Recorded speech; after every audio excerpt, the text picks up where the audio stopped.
Mr. Thorsten Stoffel, thank you very much for joining FILTREX in November. As a kind of a precursor to the presentation that you are going to deliver over there, could you say a little bit about the awareness of people of filtration in trains? Because I'm pretty sure not too many people know about that.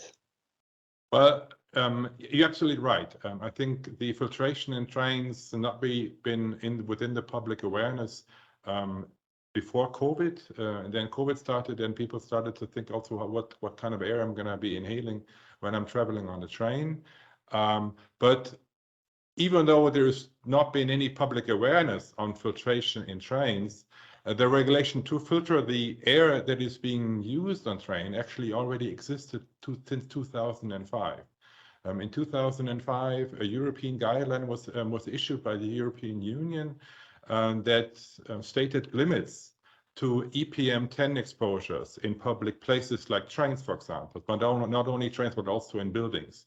And that regulation that states the limits for the EPM10 exposure was also then made more stringent in the year 2015, when the limits came from EPM10 to EPM 2.5, and that also applied to trains. So any filtration that is being done in buildings also has to be done in trains where people are actually exposed to the public space. Yeah, I was aware of the 2005 regulation, but it's new to me that also applies to railway transportation. Yeah. Would it also apply to planes, by the way? Yeah, it does also apply higher to requirements. Yeah. It also does apply to planes. However, you do not have a lot of dust in the outside air where planes are traveling. And also the dust that is in these planes often comes from the oil of the turbines. And so there's another challenge filtering the air from the oil that is used in the turbine. That's a completely different story. But generally, the regulation that came into force in 2005 also is in force in planes. All right, thank you. You are a filter manufacturer, and you are sourcing the filter media. Mm-hmm. Can you elaborate a bit on the kind of cooperation? Is it co-development in finding the right filtration media, or can you just buy them from the shelf? You're absolutely right. We do not, as a Delbag, we do not make the media ourselves. We buy this from specific sources. And we do have now, since a year and a half, an exclusive cooperation with one of our media suppliers who developed with our cooperation a media that is now fulfilling the fire retardant requirements also in trains. You may know that generally the filter types that is used in trains look like this. They are very simple in design and have a limited filter surface.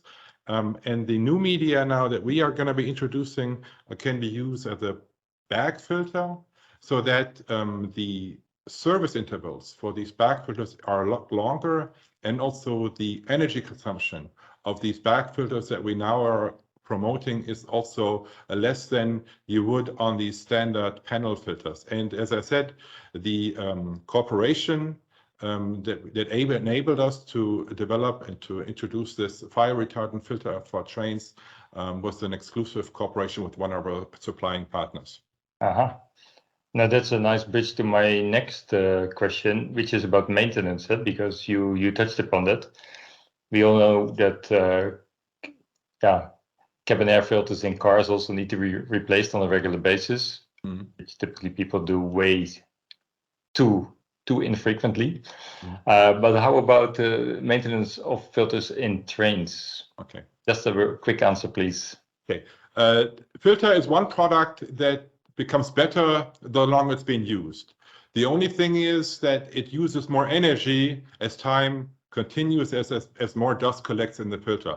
So the train companies actually have an economical interest to change the filter whenever the energy consumption becomes too high.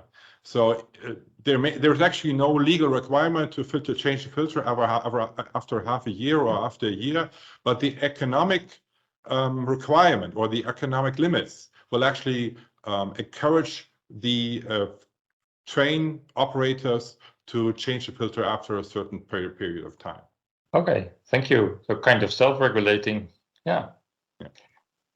Thanks a lot, Thorsten, and I hope to see you in a few weeks. Absolutely, I'm very excited. Yeah, and yeah, we'll be in touch. We'll see you there, and thanks for having the interview.